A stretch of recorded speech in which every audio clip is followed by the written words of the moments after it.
Good morning, everyone. I'm Dr. Satya Mallick, and I'm the CEO of OpenCV.org. And today we are going to talk about OpenCV AI Competition 2023. We do these annual competitions every year, and every year the flavor is slightly different. And this year we have about $40,000 in prizes, and the sponsors are Kadas and Seed Studio. And we are also providing support from OpenCV University. So some of the prizes would be our courses as well.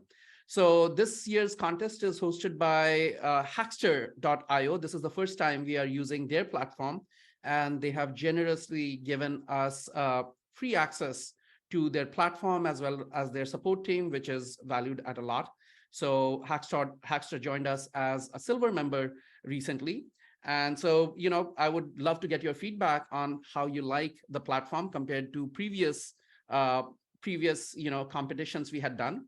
And so let's get started today with, the details of the competition, because we still have time until August 31st to register for the competition. But before we do that, as always, with me is Phil Nelson, who is the Director of Creative and Content at OpenCV. He organizes these shows, and if anything goes wrong, it's his fault. Yes, good morning out there, everyone. Satya's right. It's probably my fault. I am your co-host with the co-most, the second banana, who is second to none. I am also your plus one and only. It's Mr. Nelson, if you're nasty, with apologies to Janet, but you can call me Phil, and I'm here to remind you of a couple things we do on every episode of this show. The first of which is very important, is questions from you in the audience. Please use the Zoom Q&A button to ask your question. You can click it at the bottom of the screen if you're on Zoom, or the chat system wherever you're watching this show, be it LinkedIn, be it Twitter, be it YouTube, etc. Just type out your question. I'll be monitoring those things, and we'll try to answer as many as we can during the show. I have a feeling there's going to be a lot of questions today because we're talking about the competition. We've got 867 signups currently on there. Hopefully we'll hit 1,000. Share that link out there, everybody. We're also giving away something to you in the audience, which is a thing we do every time on this show. The OpenCV course of your choosing. It can be yours if you answer the trivia question first and correctly later in the episode. So stay tuned for that. The only way to participate in the giveaway is to be here on Zoom. So if you're not on Zoom, the easiest way to get there is to go to opencv.live. That's opencv.live. We hope to see you in the chat, and we hope to see you answering trivia. I almost stumped you all last time for the first time in a long time. So, let's try to be quicker this time, eh? Before we get started with the actual presentation here, there's a little bit of OpenCV business I'd like to take care of and give some shout outs. Number one is, I'll go ahead and share my screen here. Number one is OpenCV.ai, the consulting arm of OpenCV, just recently announced a optical character recognition integration as part of their collaboration with Snap Inc. for Snapchat Lens Studio. Satya, you want to talk about this a little bit? Yeah,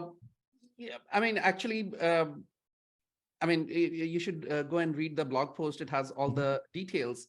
But the main thing is that we, OpenCV.ai, as you know, that it is the consulting arm of OpenCV, and it, some of the co-developers at OpenCV.ai are responsible for maintaining the OpenCV library. And so these collaborations with all these large companies is very essential, because part of the revenue that comes from OpenCV.ai goes back to OpenCV.org. And with the Snapchat filter, we created this for Snapchat Lens. We created optical character recognition for them. OCR, as you know, is basically detecting and recognizing text, right? And it's available on a mobile, so you can see that. And it is not just for document text or anything. It is text in the wild. And these you can see that example over there where we recognize number plates, etc., and put it out there, right? So read the whole post. Blog post. It has all the details. And unfortunately, I was not involved in this particular project, so I don't have the details right now. But everything is there in the post. Yep, I just posted that link in the chat, folks. Feel free to hit that up and give it a read maybe after the show. Got one more piece of a little reminder. We talked about this last week, but another cool thing that has come out from the consulting arm as part of the Copycat project, we've talked about a couple times on the show, is this new data set, a sports-centric 3D pose data set called Sportforma. I'm going to go ahead and drop the link for that in the chat as well, so folks can check that out.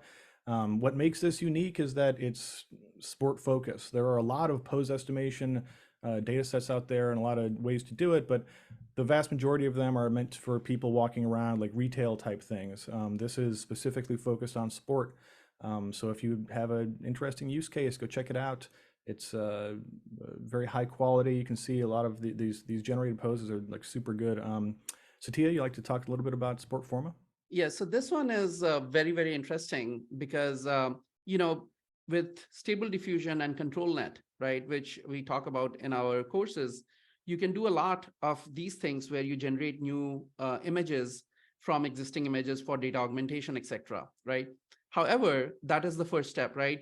So if you look at copycat.co, there are two pieces.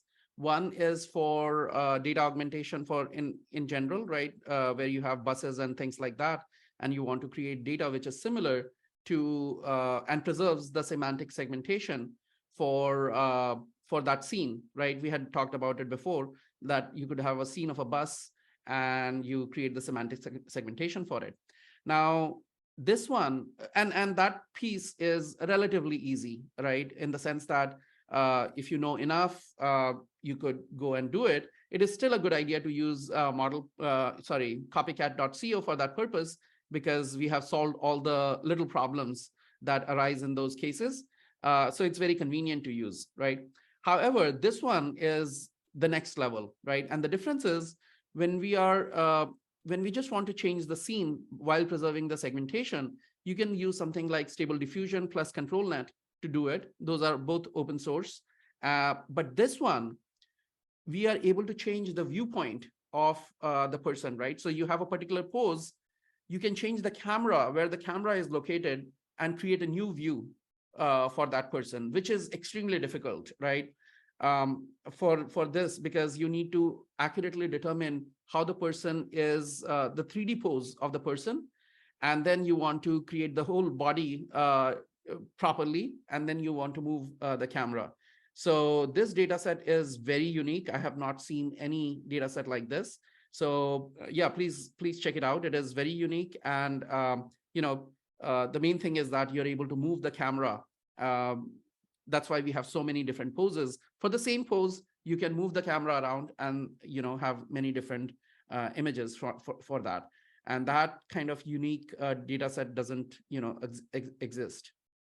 It does now. Well, yeah. So go check out Sportforma. There's a contact form in there. If you have a cool use case, reach out to the team. It always helps to send an email. I think we've talked about this a lot on the show, and I'm sure you'll agree, Satya, that a lot of the time what separates people who make cool stuff and are successful from people that don't is they just ask.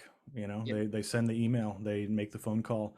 And sometimes it's as simple as that, where that one email, just kind of everything hinges on it. So, don't be scared. The team doesn't bite.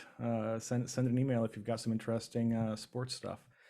So I'll give you an example. There was this, I was at Microsoft once. They had invited me, not as part of OpenCV, but as part of Learn OpenCV, where, because they knew me as a blogger. And I went there for, they were showing off all the Microsoft Azure stuff. And at dinner, I happened to be seated right next to, not right next to, actually a few spaces apart from the director, one of the directors at Microsoft. And I just happened to ask that, would you sponsor Azure credits for our course user, students in our course? And he said that we did not have a course at that time, right? We did not do the Kickstarter, the first Kickstarter. And he said that, yeah, right. And I immediately went home and shot him an email saying that we have, this is what you had said, should we start the process, right? And I did not receive any email back from him. And then we did a Kickstarter about 15 days later. And on the very first day, we received $300,000, and about, I think, 700 or 800 people had signed up by that time on the very first day. And then I sent an email, and I received an email back in about 30 minutes. And we signed a deal with Microsoft Azure to give free credits to all our users, right? All the students who had participated in that Kickstarter campaign. So you can see, and that was, I think it was worth, Microsoft must have spent about $500,000 in credits, giving out credits to our students. So that's, that's the power of just asking, right? And Yeah, you can get the same kind of benefit, by just just emailing. asking. Yeah. Yep. And the great example, maybe you'll talk about Cortic Tigers today, Mm. who did such a good job in our last competition where they promoted themselves. And now a lot of people know about that team and that product, right? We'll talk Yeah. about it in a bit. Yeah, definitely a big. We can do a quick shout out to Cortic. I actually was just checking out their new website. They've got a beta of the Cortic platform. Go check them out. They've done some very good stuff over the years. We've had them multiple times on the show here, and always good to see the stuff that they're making. One more quick shout out here to somebody from the community Slack server, the official OpenCV community Slack server. James Gallagher posted this interesting project he's been working on called Vision Script. It's an abstract programming language for doing common computer vision tasks, like just bringing up a camera, getting various information about it, etc. Basically, you can install it via pip, and writing code in it is super easy and fast. So this, if you want to do people detection in a photograph, it's 3 lines of code with Vision Script. Vision Script uses OpenCV on the back end to do a bunch of different transforms in between formats and things like that. So it's part of the OpenCV community. Go check it out on GitHub. It's available at via Vision Script. Just search for that and you'll find it. There's also a little quick start video here, which I'll drop in the chat. You can check out later.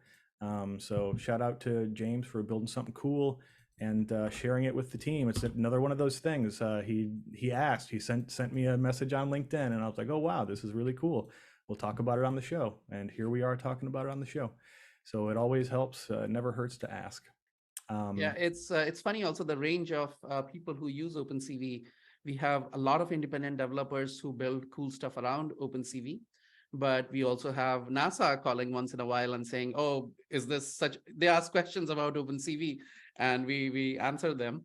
But coming back to this moon landing, the way this moon landing happens is, they have pictures from previous years, previous missions of the moon surface, and they literally do feature matching, right? Something that we, OpenCV, you can do in maybe 5 lines of code. They literally do feature matching on previous photos and the photo that they are currently taking. And you'd be surprised that initially I used to think that the lunar surface, because there is no atmosphere, it must be changing a lot and you could not do this kind of feature matching. Some of these images are taken. You'd think it would be stale data maybe, and no Yeah, longer. and Yeah. the surface would have changed, but that's not the case. For some reason, I mean, surprisingly, that image, you can actually do feature matching on the current image and the last image. And I wouldn't be surprised if Chandrayaan 3 actually uses some of the OpenCV code. I mean, NASA uses it for its moon landing. So, Yeah. I'm pretty It'd certain that. almost be more surprising if it didn't have any OpenCV in it, Right. probably. Not Like, OpenCV library as such, but code extracted from it, right? Because yeah. it's very unlikely they would use the entire library. But One of code the extracted from OpenCV, it is very commonly used in Yeah. all these missions. Yeah, definitely. So yeah, shout out to the community for that, and shout out to NASA. Maybe they can get the cost down on some of these missions now that India's popping off over there. So yeah, I'll start out real quick. We'll just show this. This is the competition 2023 competition webpage. I'm going to drop the link in here. There's a discussion board here. If you're looking for a team, whatnot, hit that up. Go ahead and start my slideshow here. Yeah, there we go. So it's OpenCV competition time once again, everybody. This is the fifth one of these, Satya, or the fourth one? This is the fourth one. The fourth one. Because Yes. yes, I forgot we had OpenCV AI competition 2021, 2022, and then OpenCV AI contest, I think. And because we didn't do a numbered one on that one, and I always forget it. This year, our sponsors are Seed Studio and Caddis and OpenCV, of course. This is being hosted on Hackster.io, the official community platform of OpenCV. Shout out to Jessica and Ginger and Alex and everybody at Hackster. We love working with y'all. It's always a pleasure to see. We end up at a lot of the same events and stuff like that. So we rub elbows a lot. Sometimes we share a cab back into the city. It's good to have friends. Shout out to the 8 of you watching on YouTube. Go ahead and chime in the chat over there on YouTube. So let's move on. There's a short little video here. I'm just going to go ahead and let it play for y'all to do a brief introduction of how this works. Over the last 3 years, OpenCV have run a series of global competitions, encouraging the computer vision and AI communities to create and show what they can do on a grand stage. Previous participants have been rewarded with big prizes, and many have gone on to build successful careers, helped by an impressive showing in what has become a yearly ritual. Now it's your turn. Up for the winning in OpenCV AI Competition 2023 are over $40,000 in cash and prizes from sponsors Caddis and Seed Studio, including free OpenCV University courses, and perhaps most importantly, international bragging rights. This year, first prize is worth $5,000, with second and third places taking home $3,000 and $2,000 respectively. There are a lot of other ways to win, too.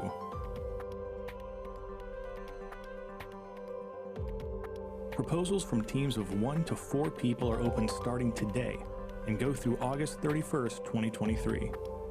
The only requirement is that you use OpenCV when you build your project. The rest is up to you. Then comes the build phase. You'll have 3 months to build out your project, with the final deadline of November 30, 2023. To participate, head to our competition page on Hackster.io, the official community platform of OpenCV, and click the Register as a Participant button. Then, write up your project idea and tell us how you're going to make it real. If you aren't sure what to write or how to write it, Hackster has a ton of helpful tips on how to get started. Don't forget to include who the members of your team are and what your team name is. Every team's got to have a name.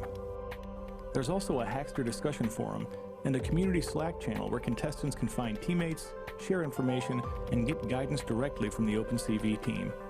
Participants are encouraged to use the OpenCV 2023 hashtag on social media so the community can see what you're up to and vote for your project as part of the popular vote prizes. So step up. Build something you can be proud of, and you could hear your name called on the Grand Prize Winners Announcement livestream. There's only one OpenCV, and there's only one you. We can't wait to see what you build. And we wish all of you the very best of luck. Man, that narrator guy sounds handsome. I agree. Thanks everybody in the chat there. Yes, I'm available for voice acting and narration. Hit me up. Over the last 3 years, OpenCV. There we go. So this year we've got over $40,000 in cash and prizes, including a bunch of different ways to win from our sponsors, Caddis and Seed Studio. Seed Studio is going to be giving folks a bunch of coupons for their online store where you can buy things like NVIDIA Jetson products and all sorts of extremely useful, all the modern tools for AI and computer vision out there are available on the Seed Studio store. They're another one of the organizations that we see at all of these kind of events that we go to, and they always have very cool demos and products on display. Shout out to Elaine at Seed Studio for hooking us up with this with these prizes, and of course, big thanks to Caddis for doing the lion's share of all the cash prizes, and of course OpenCV University, which is providing pretty much all of the winners with the OpenCV. Was it Mastering Computer Vision? I can't remember the full title. What is it? Yeah, CVDL Master Program, which is a collection of all the courses. Yes, and so thanks to OpenCV University. 7 finalists will get $1,000 and the free CVDL Master Program, OpenCV University, worth $2,472. Like I said, we've already got about We 870 raised the price. signups. So, Yeah, what's that? no, that's fine. Go ahead. Sorry. $2,472, and actually it's worth more now, right? It's just because the introductory pricing period has ended, so it's actually what's the price now? No, so it's actually a slightly more. So the CVDL Master Program is right now at $19.99, but Hmm. we will also include something called Career X, and this is a program that we are developing, valued at about $500. The total would be about $2,500. All right. The idea is that we will help students. Until now, because of our background, right, we were thinking that education is for, you have to build the skills and everything, right? But now with COVID and everything, people losing jobs, etc., we have changed our focus that, okay, education is very important in its own right, but it's also very important that people get jobs after they complete these courses. And people were doing fine even without our help. But we felt that if we do, specifically help people, so many people are so good at creating great projects and learning the skills, but they don't have good interview skills. They do not. The LinkedIn profile looks really bad. It's not impressive. The GitHub repository, it's not designed to attract prospective employers. They do not review interview questions. They may not know the answer to a lot of questions, but the way interviewers work, they try to find your weakest spot, and then they hone in and try to just They want to make you squirm a little bit. demolish you during the interview. And so we will also give interview questions. We'll help in interview prep, and in the future we may also help in and this is something that we are exploring right now, getting interviewers, right, who actually work at large companies and come and do some mock interviews. But these would be available only to students who have done their part, right? It's not like, oh, I just completed one module, now hook me up with an interviewer. No, that's not going to happen. You have to do your part. You have to complete 2 courses, one computer vision course and the other deep learning course. And then we will all these things will kick in, which will help you get a job, right? Specifically designed for making your LinkedIn profile better, making your GitHub profile better, and directing all the material that you have already done in the course, put it on GitHub, make it more attractive, and then helping you with the final interview, right, with mock questions as well as mock interviews. So that's the long-term goal, and we are working on it. We'll roll out in the next 6 months or so. Great. Yeah, super valuable. It's underappreciated, I think, by people, especially that are just starting out in the industry, how many subtle little details and how much, they say practice makes perfect, and it's true. You don't want to go into your first interview like totally dry, like with absolutely no expectation. You want to go in there having, a little bit more practice, knowing how to present yourself a little bit better, because it doesn't, there's a lot of great engineers out there. There's a lot of great designers, developers, etc. But the way you present yourself is often the thing that separates you from them. And this will help you do that in a more professional way, just like right out of the gate. It's a career accelerator, as we say. Right. And, I got my first taste of it as an undergrad. I did not actually need a job because I had applied to US universities, and I was pretty certain that I would get into one of the universities I had applied to. So I was not preparing for a job interview, but I was shocked, when after the 3rd year, they have this, about 2 months of companies coming to the university and they interview people. So every day you could have an interview if you're not getting a job. And it's funny because I failed in the first 4 days, right? So 21st in fact, it's funny. I got my first job offer on 24th of August. I think it was 2000, the year 2000, and today is 24th August. And I'd failed 4 days in a row because I went completely unprepared. I said that I don't need a job, but I will just have it as a backup. And I just appeared there and I kept failing. I was so shocked that I could not do some of these interview questions, even though, I had a solid hold on the subject matter, but that's not enough. You have to do it fast. You have to know exactly what to answer. So interview preparation is a whole different ball game.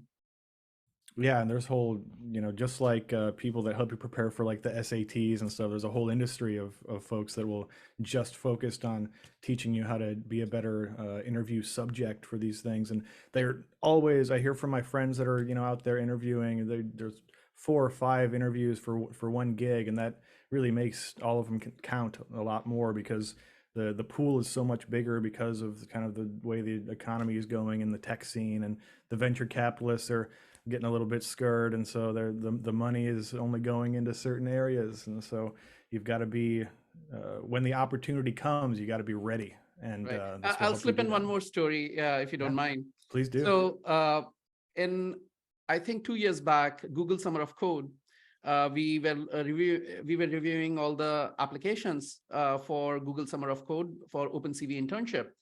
And, I accidentally happened to look at one application, which surprised me because I knew the name, and they had actually rejected this person, right?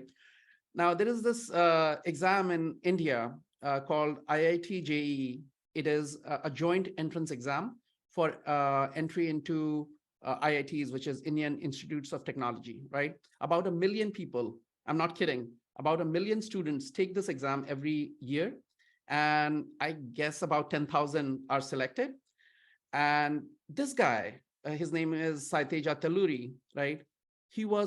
There are 2 exams actually. One is the mains and prelims and mains, etc. But this guy was number one. Number one. He was 1 in a million, right? Literally 1 in a million. Yeah. And we had rejected him, right? and when I looked at this name, it just rang a bell because I had read, something about in some news story, and I just happened to look, and I said, "Why did you reject this guy?" And they said that, "Oh, look at his GitHub repository; he has done nothing." Right?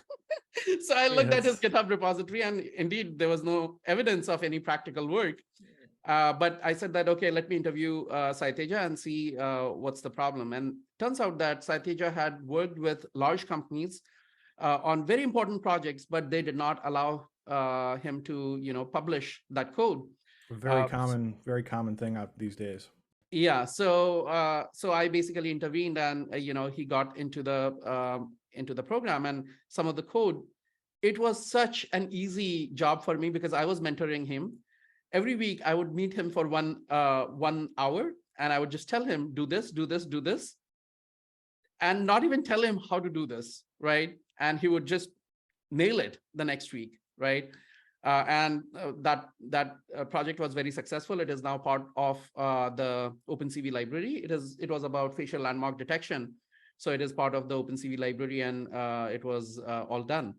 But that gives you an idea that you could be 1 in a million, but if you don't present your work properly, people will reject you, right? I mean, it was on us that we should not have rejected, but it just will happen to you that if you don't present your work properly, you will, people will reject you. So Yeah, very important there's story. only so Right. much time to spend on each applicant. You've got to Yep. make the opportunity count, as we say. Lots of good anecdotes today. Yeah. But yes, so 7 finalists get $1,000, OpenCV CVDL Master Program from OpenCV University, and a Certificate of Excellence. All of these prize winners will get little certificates suitable for putting on your LinkedIn profile or social medias or whatnot. The grand prize, $5,000 from our main sponsor, Kadas, as well as the CVDL Master Program. Thanks so much to Kadas. Second and third place will get $3,000 and $2,000 respectively. This is cash. We'll send a bank transfer or PayPal or whatever you prefer, as well as the CVDL Master Program and Career X from OpenCV University. There's also this year the popular vote prizes. We thought it was important to do something that really involved the community. We've done this in the past with the top. I think we started last competition or maybe two competitions ago by doing popular vote prizes. Once all the final projects are submitted and their final videos are posted, we'll put up a voting link for people to go check out and watch each of the videos and kind of stack rank them, basically, right? Vote for your favorite team, and the top teams there will get $500 for the top team, $300 for second place, $200 and $100 in Seed Studio coupons. Like I said, Seed Studio has a bunch of awesome stuff on their store, the essential tools of modern computer vision and AI hardware-wise, including stuff from NVIDIA, cameras, processing, all of that stuff. Go give Seed Studio a look and, put some things in your cart. So when you get that, when you win and you get your coupon, you can just buy it outright. So the competition timeline. There's been a little bit of confusion around the way we have done these in the past and the way we're running them on Hackster. Team sizes are 1 to 4 people. You can be on multiple teams. It's not a problem. If you want to join one team of 3 and another team of 2, or even just run a project of your own as a 1-person team, that's also totally fine. Just we ask you to keep it at 4 or fewer. A few people have asked about if we get a lot of university students applying for this, and so you can't have advisors like your instructors or whatever can advise you in your project. That is fine and will not count as a team member so long as they're not actively writing code or like actively designing stuff for you. If they're just helping you like as an advisor, that's totally cool. There's been some confusion about the deadline. And so Phil, one question people may be yes. interested in: if they win, will the advisors get a certificate? Yes, absolutely, of course. I think it's only fair. We've done this in the past where it will say for team members, it will say member of team such and such, first prize, OpenCV AI Competition 2023, and the advisor will get team so and so advisor, as we've done in the past. So all right, we want to make sure we recognize everybody that helped out with these awesome projects. So the way we OpenCV competitions have worked in the past and are working this year still is we have sort of 2 deadlines. One is the proposal deadline, where you're meant to think through your project and write out a proposal. We try to give people a month of lead time in order to build your team and try to maybe if you need some team members or you're weak in certain areas or you're looking to join a team, that's all happening on the discussion forum and in the community Slack server, which I'll provide the link for in a moment here. It's really, the preliminary phase is really about giving everybody a chance to get their team and their proposal ready. So then on August 31st, when the build phase begins, everyone starts with the same starting point and nobody gets left behind because they found out about the competition later. That's why we do this primarily. People have been worried that, what if I can't get my proposal submitted before August 31st? That is okay.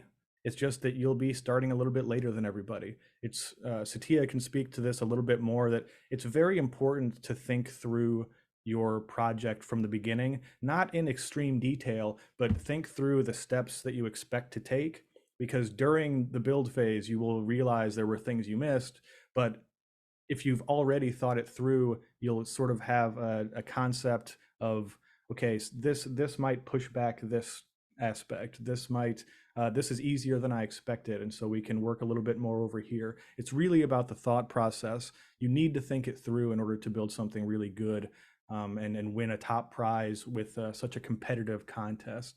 Anything to add for that, Satya? Yeah, I mean, when you're building this thing, I mean, we do this in our consulting work as well.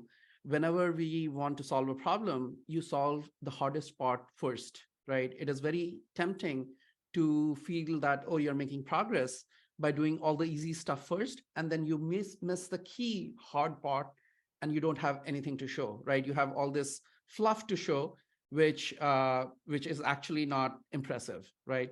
So pick the hardest part first and make sure that you attack that first, and then you can add the fluff and other things around it. The other thing is document your journey, right? You will not be able to put everything together in the very end if you're not documenting it through the time, right? Spend an hour a week, if you could spend on writing down or even taking pictures of uh, work in progress, right? If you're building something with a hardware, take pictures and show how you're building it. Tell people your thought process, because that's very revealing. When you share your thought process with people, they will give you ideas, but you will also get clarity, but just by just writing down what you're thinking. A lot of times, just the act of sitting down and writing out all the steps that you're thinking through, that clarifies. Because when you're writing, it's almost you're writing for somebody else, right? Writing, usually you don't, I mean, people write diaries, but a lot of times writing is done for somebody else. So you're trying to explain to somebody, and that process clarifies your understanding quite a bit. So two important things, right? First of all, make sure that you tackle the hardest part of the problem first. And then second thing is that write down, document your journey. If nothing else, at least you will have a solid thing to put out, especially people who are looking for a job, who are looking for an internship, etc. They will have something solid to show, right? And it's very impressive if you have a very long blog post or something where you document your journey. This is what you did, this is what you were thinking, even though you may be thinking that, oh, this is kind of amateurish, right? No, your prospective employer will not think about you in that light. They know what level you're operating at, right? And at that level, they will know, okay, so these are reasonable choices for somebody who knows this area. They may not know other things, more advanced stuff. And if they knew more advanced stuff, they would be attacking the problem in such and such way. But knowing your thought process, right, it creates appreciation for your work. And not just the thought process, the effort that went into it, that creates a lot of appreciation for people. And those things are very important for internships, jobs, and even clarifying to yourself. Yeah, speaking a little bit more about the self clarifying aspect, uh, I think one of the most important parts of this, and part of the reason I'm so excited to have the competition on Hackster this year, is that every project is using the Hackster project template, and so you can just go in there and in past we've had. We've asked for PDF submissions and things like this, and people, maybe have a little bit of trouble generating a nice looking document and so on. But with Hackster, you just go in there and what you see is what you get. You type in your title and the various sections. You can upload images and embed videos without having to do any kind of manual work on your side. You can just type, write it down. And what is really awesome to me personally when I do projects like this is just looking back on what I have done is a very satisfying feeling. But it's also really important in terms of thinking through, wow, I was really wrong about that in the beginning. Like seeing the things that like you made mistakes on or that you weren't certain about, and turned out to be correct. It's really useful professionally and personally, and it gives you a sense of accomplishment that you wouldn't have otherwise. And I think people need to find whatever joy they can in this life. So help yourself out and document your process. The only requirement for this year's competition is that you must use OpenCV. That's it. In the past, we've required certain cameras or certain services, things like that. For this year's competition, OpenCV AI Competition 2023, all you have to do is use OpenCV. There are no other requirements in hardware or software. Obviously, you need to think through how will people be able to use this. We encourage you to make it open source like OpenCV is and license it freely so people can learn from and improve upon your work if you build something really interesting to them. Open source is great. We hope you contribute back to open source. But it's not a requirement. Yeah, it's not required to be open source. And so people have asked a lot about what makes a good proposal, and we've talked a little bit about this already, but come up with a fun team name. The Cortic Tigers is a good example. The Bench Botics from previous competition. Shout out to Paula. Hi, Paula. We love you. I also like the American stereotypes. It's yes. so Was it that was a Bart? stereo. Yeah, bot. Yeah. Yeah. uh, and it also it's a little bit uh, it's just funny. I mean, you It's cheeky. It's cheeky. it's I like cheeky. it. That's Yeah. the word I was looking for. Yeah. Agreed. So come up with a fun team name. You probably have two or three team members. I'm sure y'all have various, it can reference a TV show that you all like or something interesting about your university if you're a university team and so on. Write down, again, part of the documentation process is writing down who your team members are and what their capabilities are, what they're intending to do, or, just short biographical information, just like, so if you're a third year university student in computer science, put that in there. That's important for people to know. Um, and briefly describing your problem statement. What problem are you actually trying to solve? Every piece of code that's ever been written has been trying to solve a problem. There's a reason that math uh, things are called problems. You're solving problems. So try to think through, what are you actually trying to do? And this will help, again, clarify as you continue to build and go through the process. Looking back at what you originally set out to do will show you the light in terms of what you need to be working on right now and what you need to be working on next. Um, and then you want to write through your proposed solution. Like, what are you actually intending to do? Start with why and then go into how. But it doesn't have to be, pages and pages long. It can be a paragraph even. But this will, again, help you in the process look back and say, I was wrong about this. I was right about this. We underestimated such and such task, and so on. It will help you in the future, and it will help you finish your project in this competition as well. And if you have any, diagrams or drawings of what you expect to do, put those in there too, because people love seeing that stuff, and it, again, will help you looking back. You will surprise yourself with things that you were uh, way ahead of and things that you were maybe a little bit behind in. So that's really all it takes to put together a good proposal. The main thing is thinking through what you are doing and why. Well, one other thing I would like to say is Mhm.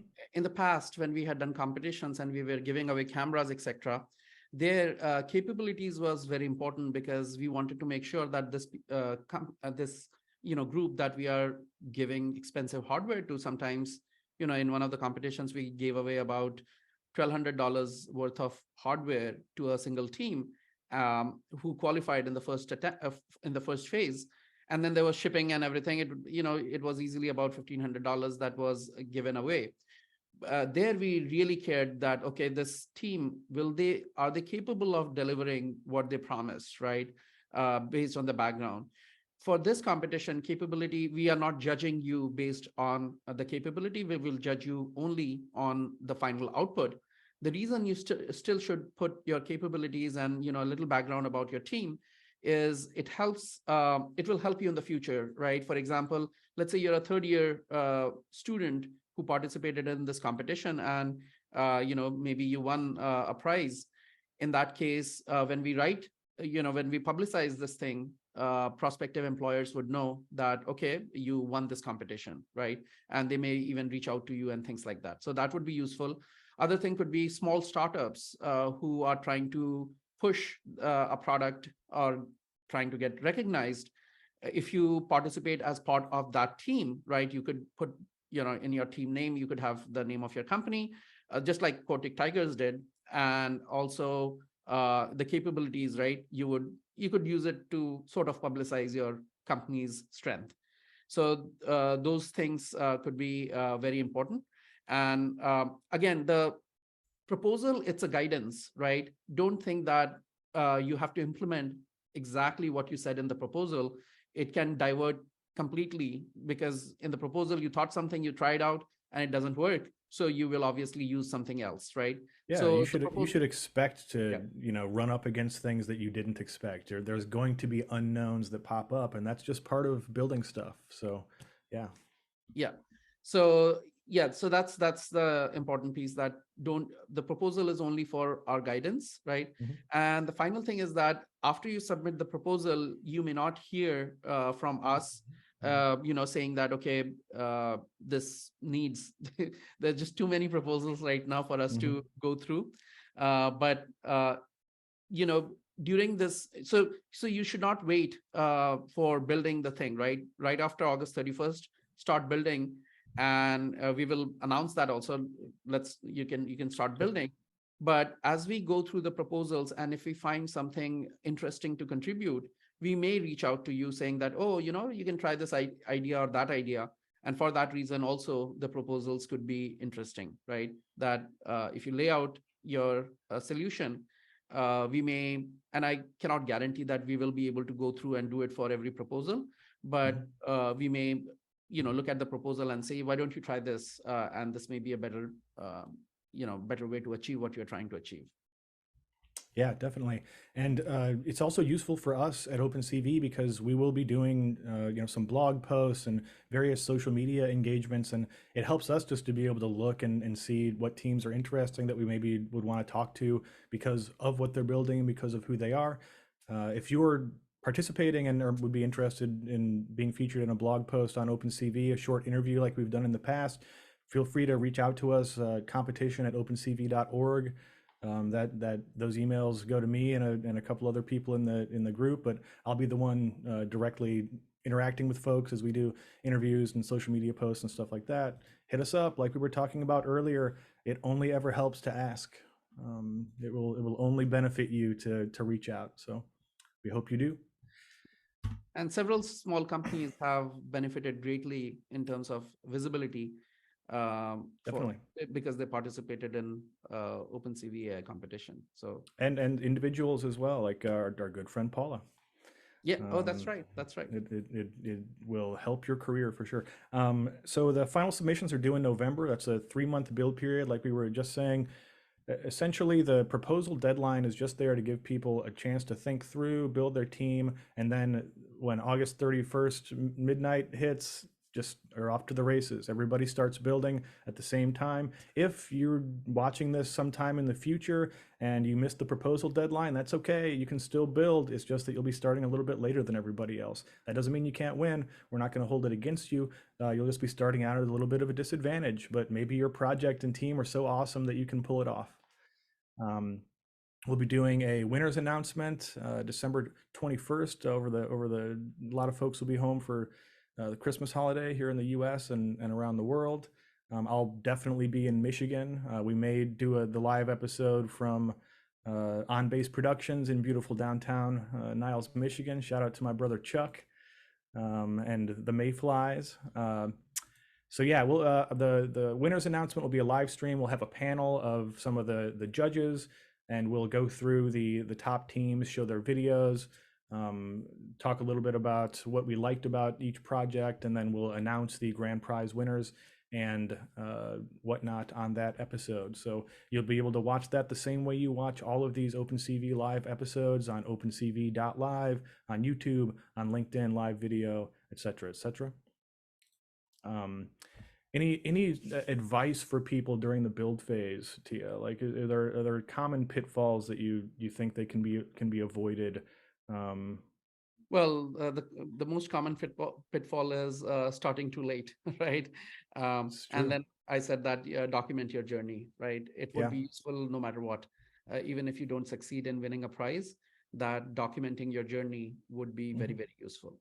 Yeah, and people, we say this on the show a lot as well. You say it a lot, which is people tend to overestimate what they can do in the short term and underestimate what they can do in the long term. And Yeah.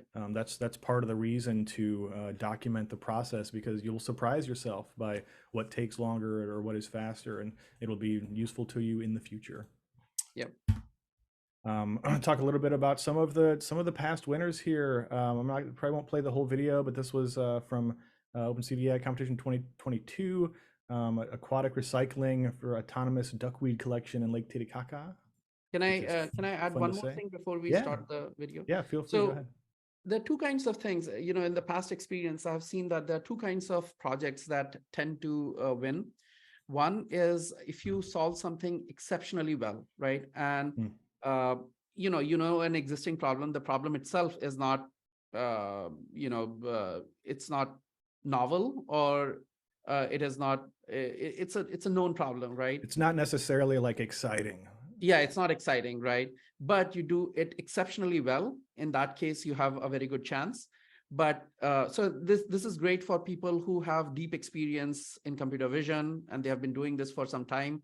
They know the landscape of various techniques. For them, it is great to solve a difficult problem and solve it exceptionally well on in a clever way, right? There is another kind of problem where you pick a new problem, right? An interesting problem, which many people may not have thought about, right? And then you solve it in a reasonable way, right? So that's another way of picking the right problem and solving it. And that interesting, like some things could just be interesting. Like there was a student, he did not win the competition, but he was a student who was using OpenCV to track seals, and he got a lot of visibility because there were these universities and other organizations that reached out to him because they wanted to track. Actually, it was sea lions, not seals. Sea So lions, sea yeah. lions, yeah. So that is a very simple problem to solve. Not very simple, a relatively simple problem to solve once you have the data and once you do it, right? But just picking the right problem gave him a lot of visibility, right? And that's just the nature of the world we live in. Some problems they get more attention than others, and the sea lion thing has all the right elements of a high school student trying to solve this, saving sea lions, and people are concerned about the environmental impact we are having and things like that. So everything, and a lot of universities are actually looking at such problems, right? So it was like a perfect thing, right? He was not part of the competition, but I'm just saying interesting problems to look at. These could be very interesting, right? Just pick the right interesting problem, and then you have a slightly easier path to getting a prize. But it could also be interesting problems, could also be known problems in your domain, but very interesting for a general computer vision audience. Like we had several examples of companies who were building these inspecting brakes of Yeah, on railway trains. Yeah. trains and things like that. So that was, in that field, it's a very known problem. People have been solving it for several years. But for the general computer vision audience, that's a novel and exciting problem that, oh, you do it using computer vision. We did not know that, right? So that's another way of getting to interesting problems. Yeah, great insights there. So past winners, we talked a little bit. This, an interesting problem. Again, it talks a bit about ecology and things like that. I got it muted here, so we can just. This was Team Recycling Rush, another really good title. They had some cool assets here, like the little spinning model of the CAD files for their little autonomous duckweed collector. I'm a big fan of. I like saying this on the show. I love it when people combine electronics and water. I think it's a really interesting. They're two things that are not supposed to go together, and it's a hard to do well. And various kinds of things can happen. Like you're going to get some corrosion. You're going to get some splashing. You really gotta think through the enclosures and the environment in a way that you don't if you're just building something that travels on land or in air, for example. There's just so much more stuff that can happen in water, and I find that to be very very appealing and very interesting. Another one of the teams, remember the Colorado Beetle Buster, which squirted a very small amount of pesticide at very specific when it detected the specific kind of bug it was looking for. Instead of just blanket dusting crops with these pesticides, you can just go find the specific bug and pew pew, take it out. Yeah. So There are real world products like that using mhm, lasers mhm. to weed out weeds. Seen some great videos of the big, Yeah. some of these are very large fields and crops, and it's like of all the like lasers underneath it zapping stuff. I find that to be it's great visually as well. Another past winner, Scan Uh, Nerf. Actually, Phil, should Mhm. we pause to do Oh the shit. Yeah. questions? Yeah. Because we Let's are. do a, yeah. Okay. Definitely. So let me go ahead and stop screen share. Okay. Um, in case you need a reminder or this is the first time you're joining us, one of the things we do on OpenCV Live is give away something to you in the audience. I'm going to ask a trivia question relating to OpenCV competitions, and you're going to answer that question in the Zoom chat. The first person to answer correctly will win the OpenCV course of their choosing. You can go see what courses are available on opencv.org. This one's a this one's a personal one. The first person to answer will win. Please do not answer if you've won in the last couple of months. Give someone else a chance to win. Like I said, first person to answer correctly in the Zoom chat will get the course of their choosing. Just a few minutes ago, earlier in the webinar, we talked about one of our friends who has been on the show a few times and works at Intel now. It was part of Team BenchBotics in OpenCV AI Competition. What is that friend's name? That was. Oh, Ah, close. yeah, not quite. Not Laura is not the answer we're looking for. But it rhymes. It's close. Yeah, yeah. It's reasonable. It's reasonable. Yeah. No, it's definitely not Chuck. Good try, Mohammed, but it's not Chuck. Definitely not Steven. No, wrong. You're getting farther away from it. Laura was a lot closer. Not Brian.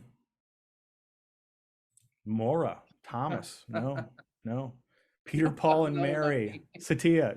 Joseph Nelson. No, it's not Joseph. Uh, this is 2 weeks in a row that I've borderline stumped the chat. Again, Team BenchBotics from OpenCV AI Uh, Competition. ROC has part of the name there. Yeah, yeah, yeah. That's true. ROC had part of the name. There's another hint for you there. Two hints. It rhymes Yeah, with Laura and you're the first one. You're close. You're close. You're close. Ori Gold. No, no, not Julia. it rhymes with Laura. Yeah, yeah. Hey, Okay, Andrew Andrew got it. Fenton. Congratulations, Andrew Fenton. The answer we were looking for was Paula. The answer is Paula Ramos. Um, And just to give a background, she was part of BenchBotics, mhm, which was they participated in two OpenCV AI competitions, and they won in the second round. The first time they were mhm. disqualified because they had more team members than we had allowed. That's So right. unfortunately, they were disqualified. But they won in the second phase, in which we allowed for university teams, we allowed a more number of people, and she got hired at by Intel Mhm. after the competition. Intel was actually sponsoring the competition, and she was actually hired by Intel. And I've met her couple of times, I think, at Yeah, various Paula's the events. best. Yeah. Yeah, we just saw each other at CVPR in Vancouver. That was a blast. Intel throws really good parties. You know, you don't expect it from a big company, but Intel's parties are very good. I highly recommend if you get the chance, if you're invited, go to them. So yeah, I was going to talk a little bit more about past winners, but we're kind of past time. We've got a couple of questions we should get to here. Okay. Um, somebody in the chat here was asking about credits for training for training your data sets. RoboFlow is helping us out with that this year. Participants in OpenCV AI competition will get some free RoboFlow training credits. I will drop the link in the chat right here. Thanks so much to RoboFlow. Essentially, participants, all you have to do is fill out a form and let them know you're part of the competition. Participants will get a total of 10 training credits, which is 7 free credits based above the normal free tier. So they're like almost tripling the number of credits you get. So you can All you, train your model 10 times. Is that what it means? 10 credits? I think so, yes. I'm pretty Okay. sure that's how their system works. I just dropped the link in the chat there. It's just a Google Docs form. All you have to do is put in your email address, tell them you're part of the competition, and they'll unlock those free credits for you.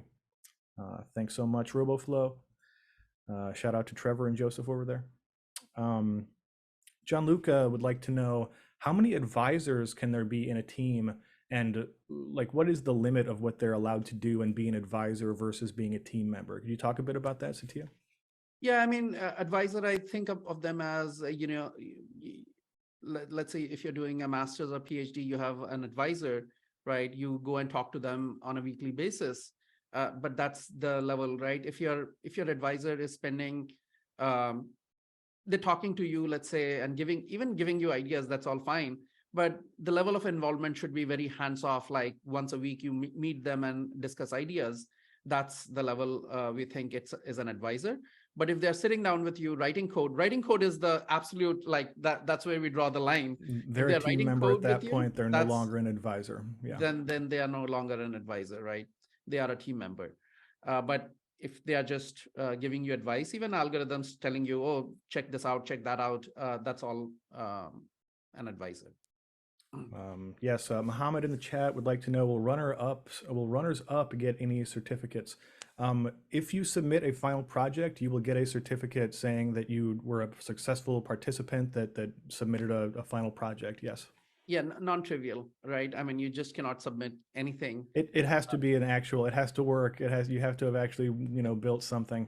But if you go through the build phase and you build something and submit, you will get a little certificate saying that you have done so, suitable for putting on your LinkedIn, social media profiles, etc. Enzo would like to know, are we allowed to submit multiple proposals?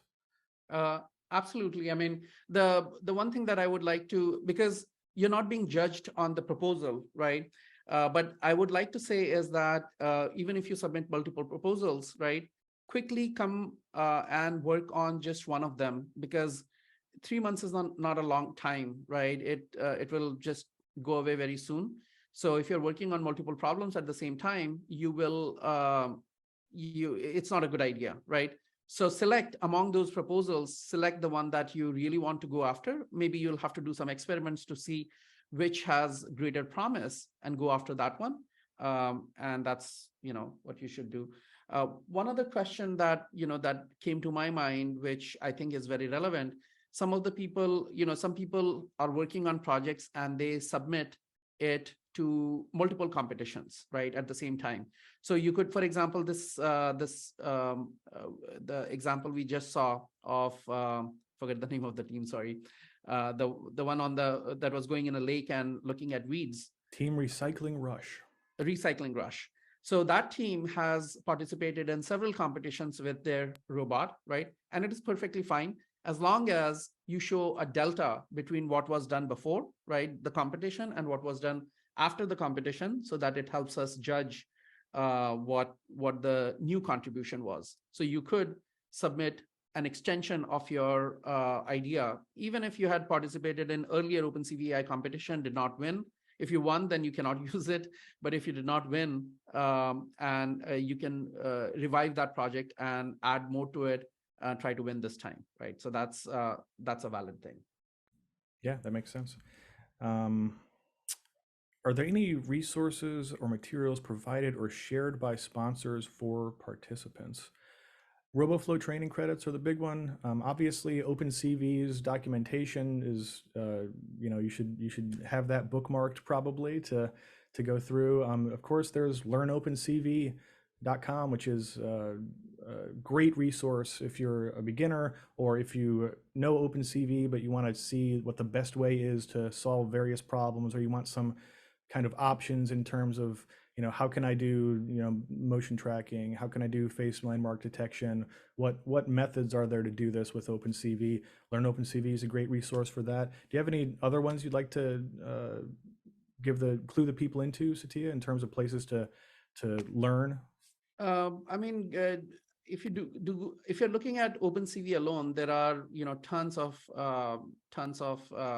blogs and resources out there, including learnopencv.com. So that should not be a problem. I think the main focus should be on the ideas. Once you have the idea, even if you shoot us an email, and I cannot guarantee, right? I worry about being drowning in such questions, but let's say, why don't you try, right? You have a good idea and you're stuck on something. Shoot us an email at a competition@opencv.org. And if I have a time, I will definitely try to answer that question. And maybe we can also do some kind of an office hour kind of thing where we collect all these questions and try to answer them so that other people also benefit from such questions, right? But let's look at the volume, right? If I'm overwhelmed with this, it may be difficult, but I recommend still try it out, and we'll try our best to answer those questions. Yeah. All right, I think that's all the questions we have for today. Again, the Hackster discussion forum is a great place to ask questions as well. And if you're looking for team members or you're looking to join a team, go check that out. Also, the official OpenCV community Slack server is a great place to. We've got a separate dedicated channel in there. If you're looking for advice or looking to join a team or looking for team members, it's a great place to post. And we've already seen quite a few people being hooked up with teams and projects, and it's great to see the community coming together with people that don't necessarily know each other yet, but are brought together by computer vision, and that's one of the things that makes this job great. We've got coming up in 2 weeks, our guest will be Paula Ramos from Intel on September 7th, talking about Anomalib, this library for anomaly detection. It is really interesting. And should be a good, deep, interesting, meaty, technical webinar for folks to sink their teeth into. Thanks so much for Paula and Intel for joining the webinar once again. Any last thoughts? Any shout outs before we call it a day? Yeah. So there was a question by Shika Agarwal in if she wants to help OpenCV, donating time, etc.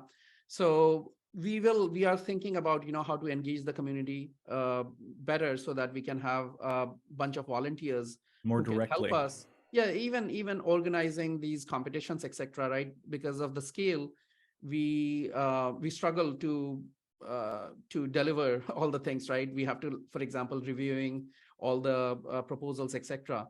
So we will reach out to some people.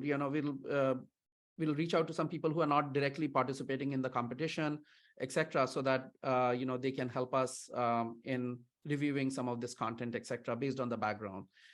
And then Partha mentioned this idea about a chess thing, right? That can we actually create a chess application? And that's a great idea. And I'll give you one free idea for you to follow, which would be very interesting. And I think it can be an app. Like I play, chess with my kids, a little 7-year-old, right? And it's tedious to write down the moves, right? And let's say you have an overhead camera that's looking at the chessboard, and it is just creating those moves for you, so that you can go and review them later, right? Replay the game and even see stuff them like that. Yeah, replay them. I think that computer vision application itself would be, if executed properly, that has a huge potential even for this competition. But regardless, you can make it a iPhone app, and people will love it, in my opinion. Yeah, totally agree. Let's take it home. Last thoughts for the community before we go. That's it. And then I invite the community to participate in the competition. Please give your best, and I'm hoping that all of you participate in a team. And if you don't have a team, please go to the Discord channel and get yourself Slack channel, and get yourself become a part of a team. A lot of people are looking there. That's all we wanted to cover in this webinar. Thank you so much. Yeah, thanks so much, everybody. Take care of yourselves out there. Take care of somebody else if you can, and have a great day wherever you may be.